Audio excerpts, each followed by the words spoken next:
A lot of questions swirled from the last video where we compared the Sony ZV-1 to the Sony ZV-E10, but one thing that I kept on seeing pop up was about the image quality. So in this video, we're gonna drill down into the image quality of both of these cameras, because at the end of the day, that's pretty important in knowing which camera you like better. Oh, and sorry about the Band-Aid, but I got into a fight with Rocky.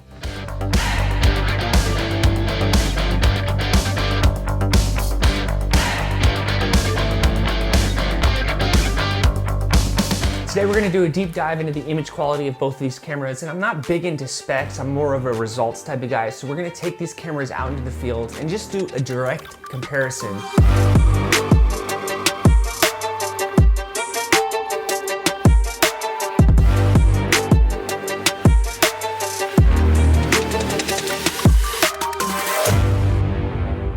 Just like the last video, I want you guys to be the judge and let me know what you think in the comments below as the video progresses. If by the end of this video you still don't know which one has better image quality, then I have failed you, and I'll just sign off and go quietly into the night. We're really not concerned about the stabilization or the specs or the rolling shutter or anything like that. All we're gonna do in this video is focus on the image quality.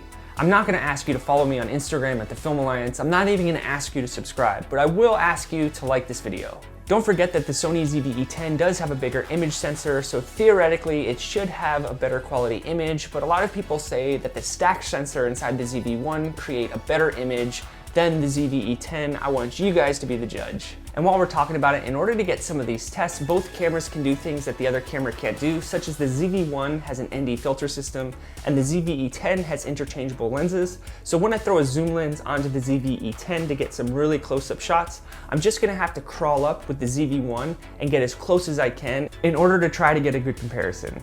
I really wanted to test both these cameras out in their optimal settings, so I wasn't cranking the shutter speed all crazy or the aperture way up just to make sure that I was exposed correctly. But I also wanted to get a variety of different environments of where I was shooting, so I shot in a studio, outside at the golden hour when the sun is just set perfectly in the sky. I use these cameras as product cameras in a controlled lighting environment.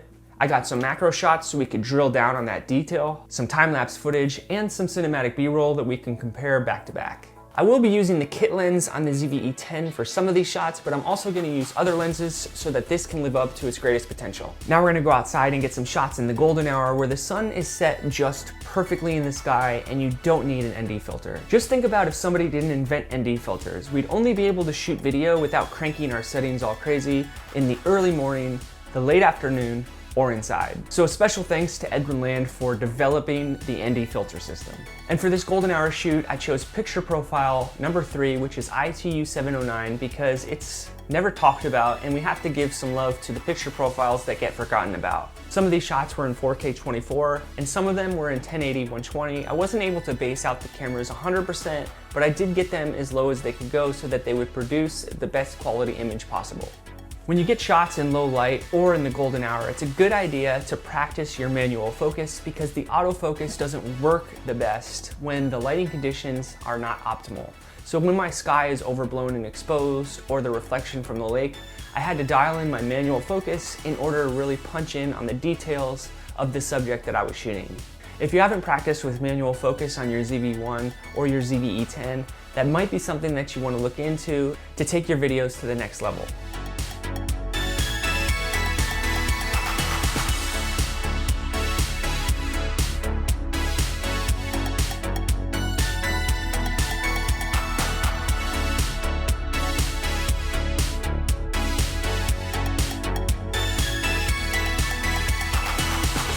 Now we're back inside in a controlled lighting environment where I'm actually going to shoot this product video with picture profile number 1, which is movie. And I will add a little touch in color grading, like some saturation and stuff, just to make sure that I'm showing these products in their optimal settings. I'm going to use the Godox VL300 as my key light and also the most underrated tool that I have in my entire gear bag, the table dolly. So my idea of good product videography or photography is really separating your product or your subject from the background.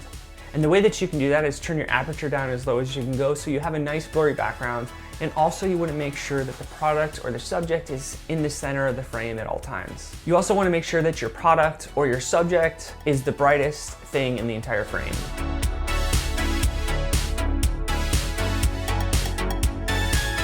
Now let's go back outside when the sun is higher in the sky so that we can get some really good macro shots and drill down on the detail of both of these cameras. I switched the picture profile to Cine 2 and I will be doing color grading in post, but I'll make sure that I grade it the same exact way for both clips. When it comes to nature, macro videography, and photography, I find that it's best to do it when the sun is highest in the sky, because a lot of times whatever you're trying to shoot is so close to the lens that it creates a shadow, and you want the subject that you're shooting to be directly in the sunlight. Also, a lot of times you have to hand hold the camera, so you want to turn your shutter speed up, so it's always good to have a nice bright light available when you're shooting these. I'm just leaving both cameras in auto exposure and letting them expose to make sure that my exposure compensation stays at 0.0. I did put both cameras into manual focus because there's such a small focus window when you're dealing with macro videography and photography that you really have to make sure that you're bridging that gap and finding that sweet spot. When it comes to macro shots for the ZV-E10, I just took an old Sony lens that I had and used a reverse mount so I could put the lens on backwards on the ZV-E10 so that I could really punch in closely to my subject. When it comes to the macro lens for the ZV-1, I just used the macro portion of the Ulanzi wide angle lens that I made a video about, and I'll leave that in the description as well.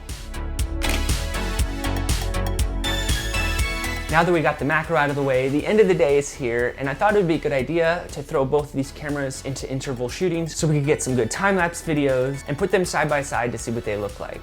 I set the interval to 7 seconds because we're shooting a sky and the sky moves pretty slowly. For these time-lapse shots, I use Cine 1 and also the kit lens that came with the ZV-E10.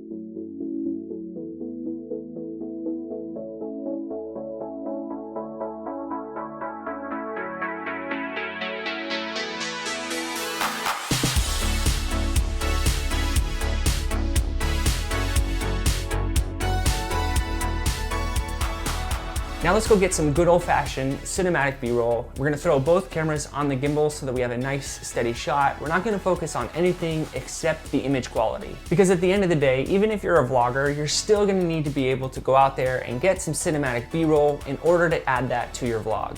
A lot of these shots are in HLG2 because I know HLG is a fan favorite, and I really want to be able to compare apples to apples when it comes to the image quality.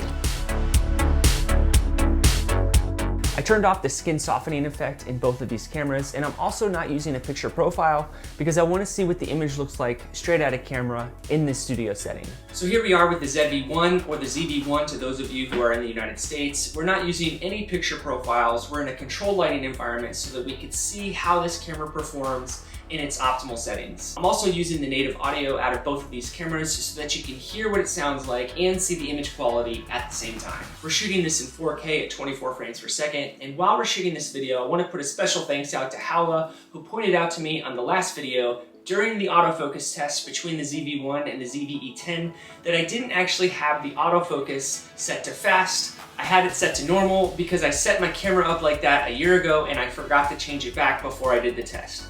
So the autofocus test from the last video might not have been 100% accurate. Just forget about that test. Both autofocus systems are lightning fast. So big thanks out to Howla. If you like camera gear, go check out his channel. I'll leave his link in the description. So here we are in a controlled lighting environment. I have a key light on my face and I'm shooting in 4K at 24. I actually have the kit lens on the ZV-E10 because I know a lot of people who buy the ZV-E10 will also pick up the kit lens and want to know what this camera looks like in the best settings possible. And while you're observing the quality of this image, I want to put a special thank you out there to Mark Bennett, who explained to me that the ZV-E10 has a 1.5 times crop factor. When I was doing the vlog test and I had the ZV-E10 set to 16 millimeters, that was actually the equivalent or thereabouts of the ZV-1's 24 millimeters. So don't let the 16 millimeter kit lens trick you into thinking that you're gonna get a wider view from the ZV-E10. So a big thanks to Mark for sharing that information with us. If you want to check out his channel, you might like it because it's a lot like ours.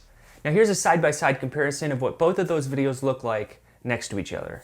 If you still don't know, I apologize in advance and express my deepest condolences. So I think that's it for now as far as how the image quality is in both of these cameras. Please let me know in the comments below which comparison videos you would like for me to create with these two cameras. Until then, I'm Joe with Film Alliance.